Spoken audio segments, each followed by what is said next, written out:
Class 12 के सभी बच्चों को गुड मॉर्निंग। स्वागत है एक और इम्पॉर्टेंट और महत्वपूर्ण वीडियो के साथ। तो प्यारे स्टूडेंट्स, आज की वीडियो में हम बात करने वाले हैं हिंदी का प्रीवियस ईयर का पेपर।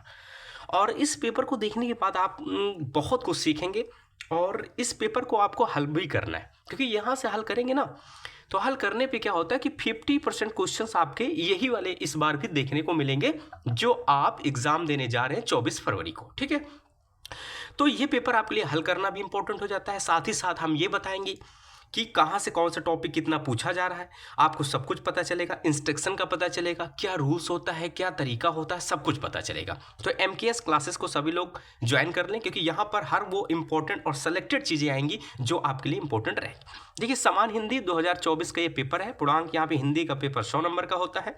समय की बात करें तो 3 घंटे 15 मिनट का होता है। नोट में बात करें, प्रारंभ के 15 मिनट परीक्षार्थियों को प्रश्न पत्र पढ़ने के लिए दिया जाता है।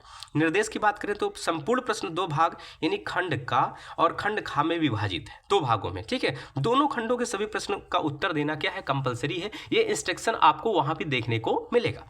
खंड का की बात करते हैं तो खंड का में मैं बता दूं डियर स्टूडेंट, 10 क्वेश्चन ऐसे आते हैं, 10 से 5 क्वेश्चन ऐसे आते हैं जिनमें आपको एक एक नंबर का होता है। इसमें लेखक की रचनाओं के बारे में पूछा जाता है, यानी 5 क्वेश्चंस आपके आते हैं। जैसे इसमें पूछ लिया आचार्य रामचंद्र ने हिंदी साहित्य का प्रथम मौलिक उपन्यास किसको माना है। ठीक है, तो देखिए एक ये क्वेश्चंस आपको तैयार करके जाना। 5 ऐसे क्वेश्चंस आते हैं जो बहुकल्पीय ऑब्जेक्टिव टाइप क्वेश्चंस होते हैं, जिसमें लेखक की रचनाएं, कवि की रचनाएं जो होती है वो देखने को आपको मिलेगा। ठीक है, अब दूसरे क्वेश्चन से हम देख लेते हैं डियर स्टूडेंट, इसमें क्या देखने को मिलेगा। तो दूसरे क्वेश्चन में भी आपको जो है 5 क्वेश्चन और मल्टीपल चॉइस क्वेश्चन दिखेंगे। ठीक है, तो इसमें 5-5 कुल मिला के कितने 10 नंबर, यानी कि 10 नंबर आपके यहीं से हो जाते हैं। लेखक की रचनाएं, कवि की रचनाएं, इन्होंने कौन सी रचनाएं की, ये सब कुछ हो जाता है। तो बहुत ही इंपॉर्टेंट ये चीज़ें आपको तैयार करना है। अब यहाँ पर तीसरा हमारा जो टॉपिक आ जाता है, इसको हल भी करते जाना है, आपको हल करना है। ठीक है, क्योंकि हल करोगे तो आपको पता चलेगा कि हमारा कितना तैयारी हुआ है। यहाँ पे गद्यांश पर आधारित लिखे हुए प्रश्नों को उत्तर देना है। ये भी 10 नंबर का आता है, यानी कि 2 देता है गद्यांश, जिसमें से आपको एक ही करना होता है। देखिए, यहाँ पे पूरा एक पैसेज आएगा आपकी हिंदी गद्य से, और यहाँ पे बहुत सारे क्वेश्चन से पूछ रहा है। देख रहे हैं, बहुत सारे क्वेश्चन आपका पूछ रहा है, तो आराम से आप दे सकते हैं। यानी कि 5 क्वेश्चन रहेंगे, तो एक क्वेश्चन 2 नंबर का, और क्वेश्चन का आंसर आपके इसी जो है पैसेज में रहेगा, देखने को मिलेगा। अथवा करके आता है, या तो इसको कर सकते हैं, या तो डियर स्टूडेंट्स एक और आता है आपका, इसमें अथवा में ये वाला कर सकते हैं। तो जो आपको आसानी लगे वो आप कर सकते हैं। इसी प्रकार चौथे क्वेश्चन में आपको देखने को मिलेगा 10 नंबर का, ये भी रहेगा आपका हिंदी काव्य से रहेगा। ठीक है, इसमें जो कविताएं आएंगी और नीचे आपका पद्यांशों का संदर्भ से व्याख्या लिखना है। इसमें भी 5 क्वेश्चन रहेंगे, आपका जवाब इसी में रहेगा। 2 आते हैं, इसमें भी आपको कितना करना रहेगा डियर स्टूडेंट्स, आपको 1 करना रहेगा। ठीक है, तो इस तरीके से बहुत आसान पेपर हिंदी का होता है, बस थोड़ा सा माइंड लगा के आपको स्टडी करो। ठीक है, क्वेश्चन नंबर 5 में क्या होता है, आपका लेखक का जीवन परिचय, साहित्यिक परिचय, वो भी कितना, अधिकतम वर्ड शब्द आपके 80 वर्ड में देना होता है, 5 नंबर का होता है। यानी कि 3+2 का मतलब है कि 3 नंबर जीवन परिचय हो जाएगा, 2 नंबर आपका साहित्यिक परिचय हो जाएगा। ये इंपॉर्टेंट हो जाता है। और खंड खा से भी आपका यही सेम होता है, कवि का जीवन परिचय आता है, 80 शब्द में लिखना होता है, 3 नंबर जीवन परिचय का मिलता है, 2 नंबर आपका साहित्यिक परिचय और कृतियां उनके लिखने को मिलता है।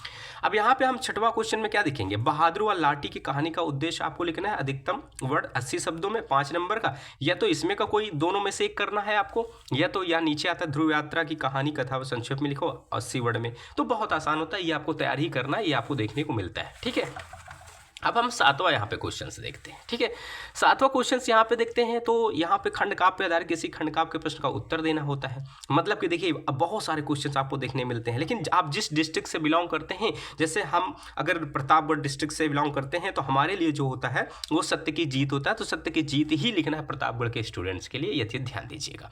ठीक है, सत्य की जीत खंड काव्य के आधार पर 2 सत्य की जीत के खंड काव्य के आधार पर दुशासन का चित्रण कीजिए। 2 में से कोई एक करना है आपको, 5 नंबर का ये होता है डियर स्टूडेंट्स। ठीक है, तो इस तरीके से आपका हो जाता है।